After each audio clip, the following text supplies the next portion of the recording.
Okay, it's back to Banff for a third time for me. But this time, I'm joined with my brother and my two cousins, which is their first time.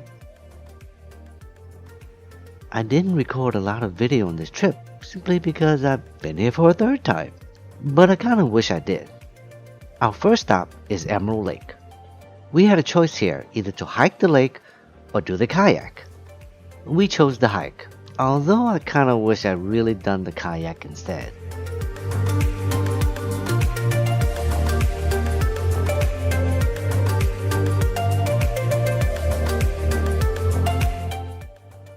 My advice is to get here early, because if you come here mid-morning, you'll be parking like almost half a mile away. Get here early, do your activities, have a picnic afterwards.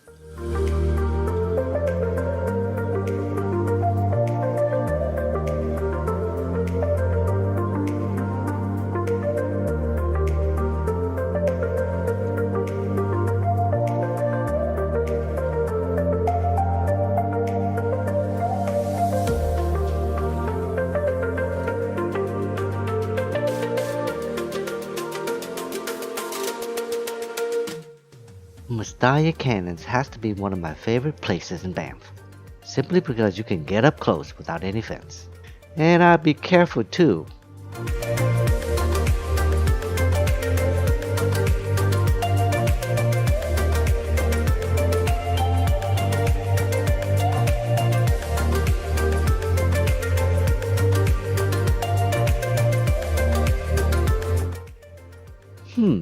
Pretty nice picture of my cousin by herself.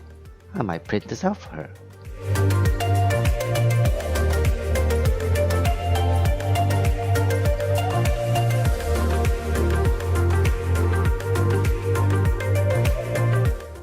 Whoa, take a look at that bighorn sheep. Hey, we gotta share the road, you know. This is actually my first time in Jasper National Park. The one thing I noticed about this particular trip this time around is that the water isn't that turquoise or bluish. That is because this time around, winter lingered for much longer than usual, and it's only now that the snow started to melt, and the water flow was gushing faster than normal, thereby not allowing the sediment to stay, which is where the color comes from. Too bad.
I didn't record a lot of video on the Icefield Parkway, simply because we zipped through it pretty quick, so I concentrated more on Lake Louise and the hike up to the tea house. The popularity of national parks are booming, and Banff knows it. They actually doubled the parking lot size. It used to be that you can also park there for free, but now they're charging for parking. And if you don't get here early during peak season, all the parking lots were filled up and you would have to park outside and take the shuttle in.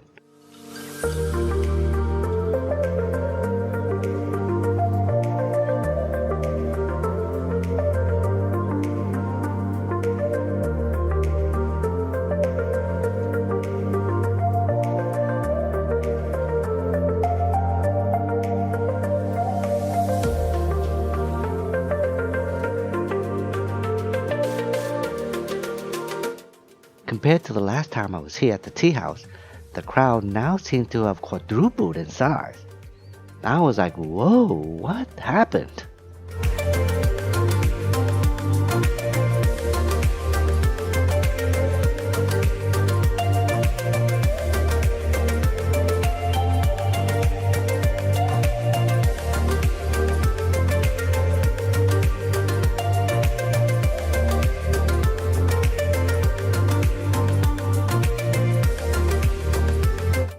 Oh, see that lady in the back with the kettle? That's where they get the water for the tea house. That's right. My last trip, from here I went up to the little beehive. This time around, I'm going to the Big Beehive to take one photo. I told my two cousins to either stay here or go back down and hang out at Lake Louise, while my brother and I trek up to the Big Beehive. I didn't realize later on that they actually went to the Little Beehive instead.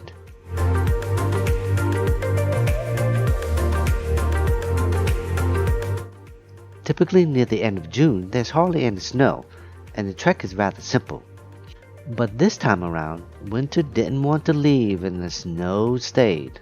Along with the ice too, by the way. A couple of times we were even thinking about heading back.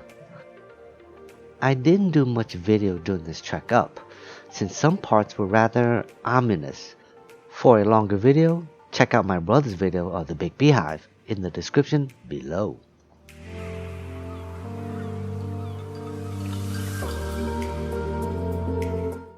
Hey human, you got some food for me? I know you got some. Give it up.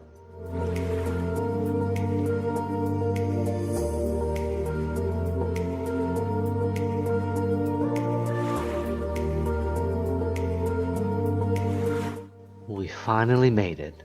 Now, comparing the view to the Little Beehive is not that much different. But the Big Beehive does have a better angle to the Fairmont Hotel. The Big Beehive does have a lot more trees blocking the view.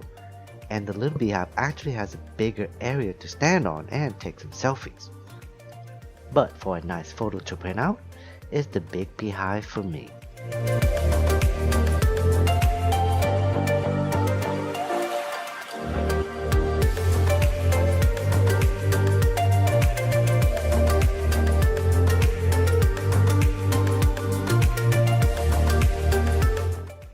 Now my brother here was originally thinking of hiking further up the mountain all the way up to the Devil's Thumb.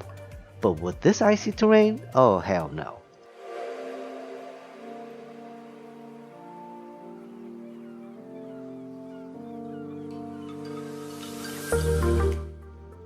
Now, we trekked up the northern side, which is coming from the tea house. So now we're going to trek down on the southern side, which is actually a more picturesque route to take, because you'll be connected to the end of the Lake Louise and you see a lot of mountains too.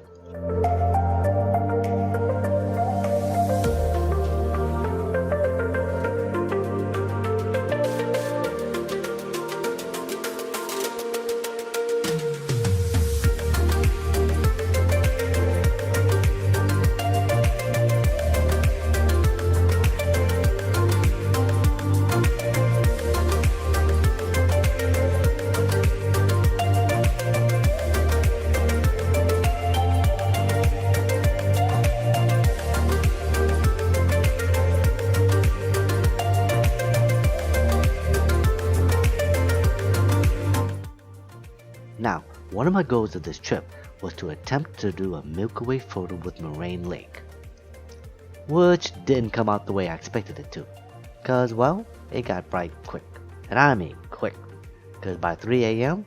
there was already light coming from the sunrise.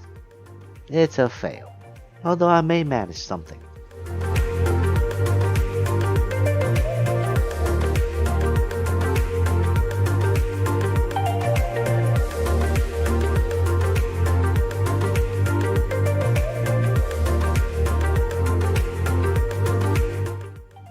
Johnston Canyon, one of the busiest attractions in Banff. But this year, and as you can see, the water is flowing very fast, and the turquoise color isn't showing at all. Bummer. Dang winter.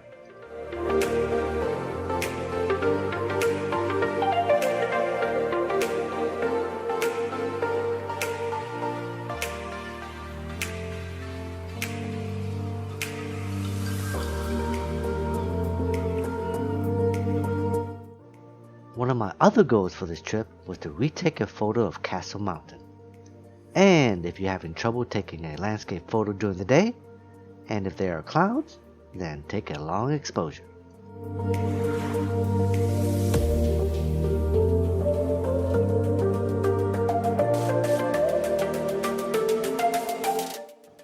Another one of my goals for this trip was to take a photo at Moran's Curve.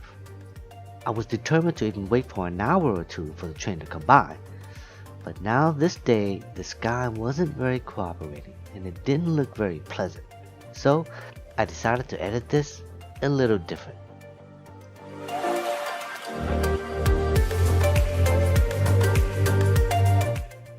I thought I had more video to show, but the remainder are just simple photos here and there. Looking back, I kinda wish I did take more video. And of course, bubble tea.